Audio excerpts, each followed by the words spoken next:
चाहे वो तुलसीदास हो या सूरदास हो या मीराबाई हो, इन सभी लोगों की लाइफ में एक चीज कॉमन है, वो लोग भगवान की भक्ति करते थे और उसकी वजह से ही पूरी दुनिया में जाने जाते हैं। आज के समय में भी एक ऐसे बाबा हैं जो राधा रानी के अनन्य भक्त हैं, जिनके जीवन में राधा रानी के अलावा कोई भी नहीं है। सालों तक वे काशी में गंगा घाट के आसपास रहे और उसके बाद वृंदावन में सालों से रह रहे हैं, लेकिन उन्हें ज्यादा लोग नहीं पहचानते थे। एक बार विराट कोहली और अनुष्का शर्मा अपनी बेटी के साथ उनसे मिलने पहुंचे और ये क्लिप सोशल मीडिया में वायरल हो गई।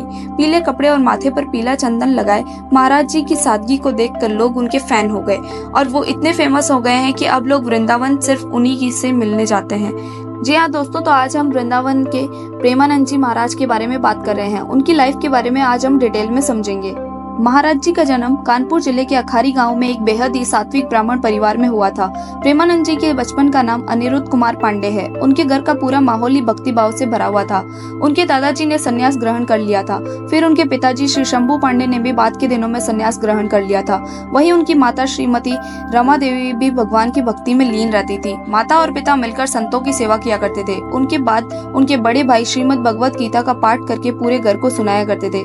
इस तरह आध्यात्मिक माहौल में रहने के कारण प्रेमानंद जी के मन में भक्ति के बीज पड़ चुके थे, इसलिए वे खुद भी बहुत प्रकार की चालीसा का पाठ करते थे। जब वो महज 5वीं क्लास में थे तो उन्होंने गीता प्रेस प्रकाशन की श्री सुख सागर गीता पढ़ना शुरू कर दी थी। इन सब चीजों की वजह से कच्ची उम्र में ही उनके मन में लाइफ को लेकर बहुत ही सीरियस क्वेश्चंस आने लगे थे, जैसे उनकी लाइफ का पर्पस क्या है और उनके माता पिता के मरने के बाद उन्हें प्यार कौन करेगा, क्या उन्हें कोई प्यार कर सकता है।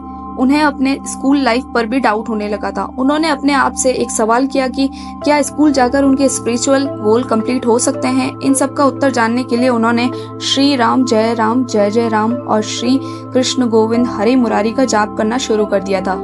9th क्लास में आते आते उनके मन में इतनी स्पिरिचुअलिटी आ चुकी थी कि उन्होंने अपनी पूरी लाइफ भगवान के लिए डेडिकेट करने का सोच लिया और उन्होंने इसके लिए घर का त्याग करने का फैसला लिया। उन्होंने ये बात अपनी माँ को बताई और जब उनके पिता को ये बात पता चली तो उनके पिताजी उनके एक गुरुदेव के पास लेकर गए।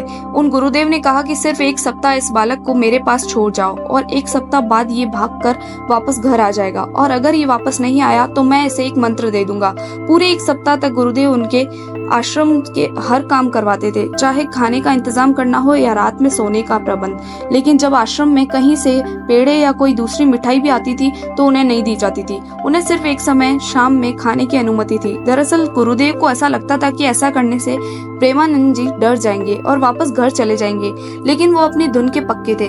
उन्होंने सोच लिया था कि वे भगवान की भक्ति करके ही पूरी जिंदगी गुजार लेंगे। इसलिए पूरे 7 दिनों तक वे पूरी शिद्दत से हर एक काम करते रहे। 7 दिन के बाद गुरुदेव ने प्रेमानंद जी को एक मंत्र दिया और सिर्फ यहीं पर ही नहीं रुके, बल्कि दोपहर में भी उन्होंने श्री कृष्ण का एक मंत्र दिया। वैसे तो अक्सर जाप करने के लिए एक ही मंत्र दिया जाता है, इसलिए जब गुरुदेव ने प्रेमानंद जी से पूछा कि उन्हें 2 मंत्र क्यों दिए गए हैं और क्या उन्हें दोनों मंत्रों का जाप करना है, और तब उन्होंने कहा कि श्री कृष्ण का जाप तुम्हें बाद में करना पड़ सकता है और ये बात तुम्हें बाद में पता चलेगी। हुआ भी कुछ वैसा ही। लाइफ के काफी साल गुजारने के बाद प्रेमानंद जी जब श्री कृष्ण और राधा रानी की तरफ आकर्षित हुए तो वो उसी मंत्र का जाप करने लगे। इस तरह से उनके गुरुदेव की बात सही साबित हुई। जब उनकी उम्र सिर्फ 13 साल की थी तब उन्होंने एक टफ डिसीजन लिया। वो रात को 3 बजे अपना घर छोड़कर भाग गए। काशी जाने के बाद एक बार उनके पिताजी उन्हें घर ले जाने के लिए भी आए, लेकिन उन्हें अपना डिसीजन कायम रहा।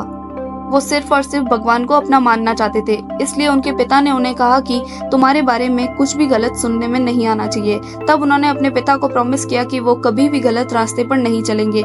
इस प्रकार से प्रेमानंद जी बचपन में ही अपना घर छोड़कर काशी चले गए थे।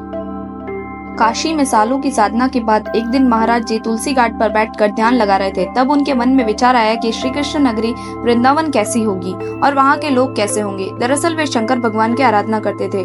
ऐसे में उन्होंने वृंदावन के बारे में ज्यादा नहीं सोचा और ये बात उन्हें वहीं खत्म हो गई। लेकिन एक दिन वापस से जब वो ध्यान कर रहे थे तो एक साधु उनके पास आए जिन्हें वो जानते नहीं थे। वो उन्हें बोले कि भाई जी, श्री राम शर्मा आचार्य जी ने काशी के कॉलेज में कुछ धार्मिक क्रियाकर्म का आयोजन किया है जिसमें आपको चलना चाहिए।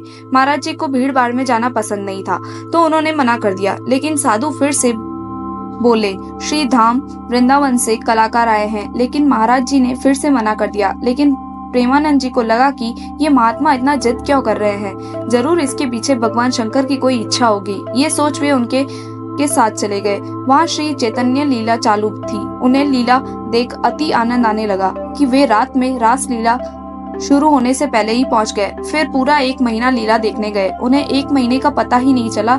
अब उनको लगने लगा कि कृष्ण और राधा की लीला देखे बिना वो नहीं जी पाएंगे। उन्होंने सोचा कि जब वृंदावन के कलाकार इतने अच्छे से लीला करते हैं तो वृंदावन में बहुत सारी लीलाएं देखने को मिलेंगी।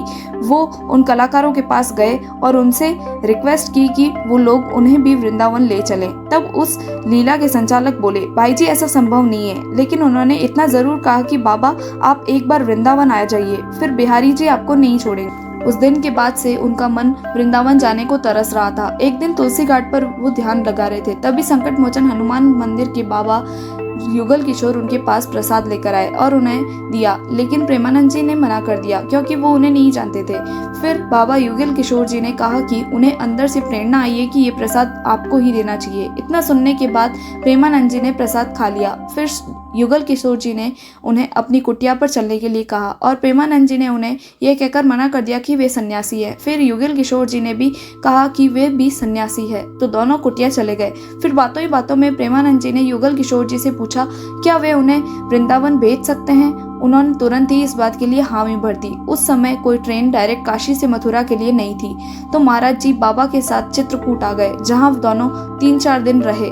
फिर बाबा ने महाराज जी को मथुरा की गाड़ी में बिठा दिया। मथुरा की ट्रेन में 2 साधु उन्हें मिले। उन्हें प्रेमानंद जी ने वृंदावन में रुकने के लिए सहायता मांगी, लेकिन थोड़ी देर बाद वे दोनों गायब हो गए।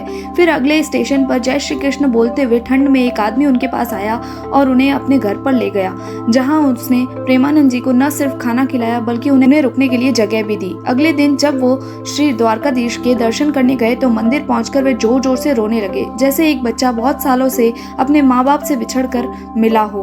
लोग उन्हें देखे जा रहे थे। भीड़ जमा हो गई। फिर एक आदमी ने उनसे पूछा कि वे उनके लिए क्या कर सकते हैं। महाराज जी ने कहा कि उन्हें मथुरा से वृंदावन जाना है। फिर आदमी ने पूछा उन्हें वृंदावन में कहाँ जाना है। महाराज जी बोले रमन रेड्डी, क्योंकि यही नाम उन्होंने सुना था। फिर उस आदमी ने उन्हें वहां पहुंचा दिया। वहां उन्हें श्री श्याम सखा जी मिल गए। उन्होंने रहने की सहायता की। प्रेमानंद जी ने वृंदावन सैर तो कर ली, लेकिन उन्हें एकांत पसंद था, तो वे फिर से काशी आ गए। काशी आ तो गए, लेकिन वहां जाकर सिर्फ वृंदावन के ख्याल ही मन में घूम रहे थे। उनका मन फिर से जाने के लिए व्याकुल हो रहा था। एक बार प्रेमानंद जी महाराज अपने गुरुदेव के साथ वृंदावन में परिक्रमा कर रहे थे और रास्ते में थकान दूर करने के लिए एक पेड़ के नीचे दोनों बैठ गए। तभी गुरुदेव का आदेश हुआ कि भिक्षा मांग कर लाओ। साथ में उन्होंने ये भी कहा था कि ब्रजवासियों से उनकी कभी जाति मत पूछना, चुपचाप भिक्षा मांगना और जो भी बोले सिर नीचा करके सुनते रहना और भिक्षा लेकर ही आना। ऐसा इसलिए क्योंकि समस्त ब्रजवासी कोई सामान्य मनुष्य नहीं। यदि इनकी जूठन भी मिल जाए तो सब अच्छा ही हो जाएगा। आदेश मानकर प्रेमानंद जी महाराज एक घर जाकर भिक्षा मांगने लगे तो एक महिला ने एक रोटी पर प्याज की चटनी लगाकर रख दी। तभी अचानक उस घर से एक सूअर निकला, क्योंकि वो महिला अपने घर में सूअर पाले हुए थी। ये देखकर महाराज जी बहुत ही अनकंफर्टेबल हो गए और चुपचाप अपने गुरुजी के पास आकर सारी बात बताई। उनके गुरुदेव ने कहा तो क्या हुआ, इस रोटी को हैंडपंप पर धोकर लाओ ताकि प्याज की बदबू चली जाए और उसके बाद तुम आधी और मैं आधी खाऊंगा। महाराज जी बताते हैं उस दिन के बाद से मेरे मन में सारी उच्च व नीच जाति और धार्मिक अहंकार की भावना का नाश हो गया। अब उनकी उम्र 35 साल के लगभग आ पहुंची थी। उस समय तक उनके पेट में बहुत ज्यादा दर्द बढ़ गया था, जिसके कारण वे जांच कराने गए और डॉक्टर ने बोला बाबा मरीज की बीमारी के बारे में हम उनके घर वालों को बताते हैं, लेकिन आप अकेले आए हो, हम आपको ही बता देते हैं। आपकी दोनों किडनियां आधे से ज्यादा खराब हो गई है और कुछ ही सालों में पूरी तरीके से खराब हो जाएगी। आपके पास ज्यादा से ज्यादा 2 से 3 साल का समय है, इससे अधिक नहीं। दरअसल उन्हें पीके डिजीज है। उन्होंने तय कर लिया था कि शायद यही भगवान की मर्जी है, लेकिन जितना समय है मस्ती से भजन करेंगे। आज इस बात को 18 से 19 साल हो गए, लेकिन उन्हें कुछ नहीं हुआ। वैसे उन्हें रोज ही डायलिसिस कराना पड़ता है, लेकिन फिर भी वो सबको अपना पूरा टाइम देते हैं, चाहे वो सुबह की परिक्रमा हो या सबसे बारी बारी से मिलना। आज उनके हजारों भक्त उन्हें किडनी देना चाहते हैं, लेकिन वो अपने लिए किसी को कष्ट नहीं देना चाहते हैं। वो कहते हैं ये तो श्री जी की कृपा है, जब तक इस मशीन को श्री जी करंट दे रहे हैं ये मशीन काम कर रही है। जहां उन्होंने करंट देना बंद कर दिया, मशीन काम करना बंद कर देगी। अगर जानकारी पसंद आई हो तो दोस्तों चैनल को लाइक और सब्सक्राइब भी कर दीजिए।